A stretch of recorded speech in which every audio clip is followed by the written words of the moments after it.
انسان اپنی زندگی میں بہت سی چیزوں پر قدرت نہیں رکھتا۔ بہت سے حالات ایسے ہوتے ہیں جو اس کے اختیار سے باہر ہوتے ہیں۔ کبھی راستے بند ہو جاتے ہیں، کبھی فیصلے ہمارے اختیار میں نہیں ہوتے، اور کبھی انسان خود کو بے بس محسوس کرنے لگتا ہے۔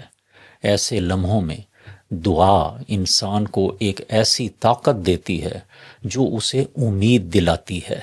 دعا انسان کو یہ احساس دلاتی ہے کہ وہ اکیلا نہیں ہے، کوئی ہے جو سن رہا ہے، جو جانتا ہے اور جو قادر ہے۔ رمضان اور دعا کا تعلق بہت گہرا ہے۔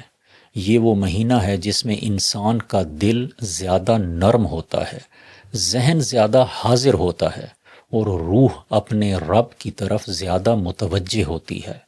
روزہ انسان کو عاجزی سکھاتا ہے، اور یہی عاجزی دعا کو زیادہ سچا اور گہرا بنا دیتی ہے۔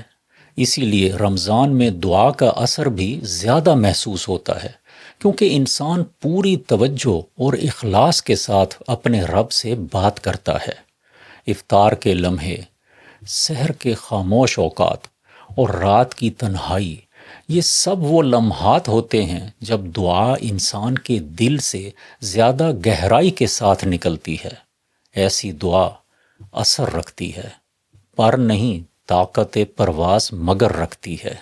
نفسیات ہمیں بتاتی ہے کہ جب انسان امید محسوس کرتا ہے تو اس کی ذہنی طاقت بڑھ جاتی ہے، وہ مشکلات کا بہتر مقابلہ کر سکتا ہے۔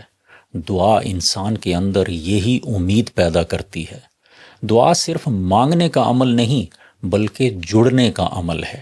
یہ انسان کو اپنے رب سے جوڑتی ہے، اور اس تعلق کے ذریعے انسان اپنے اندر ایک نئی مضبوطی محسوس کرتا ہے۔ رمضان ہمیں یہ سکھاتا ہے کہ طاقت صرف ہمارے وسائل میں نہیں بلکہ اصل طاقت اس تعلق میں ہے جو ہمیں اپنے رب سے حاصل ہوتا ہے۔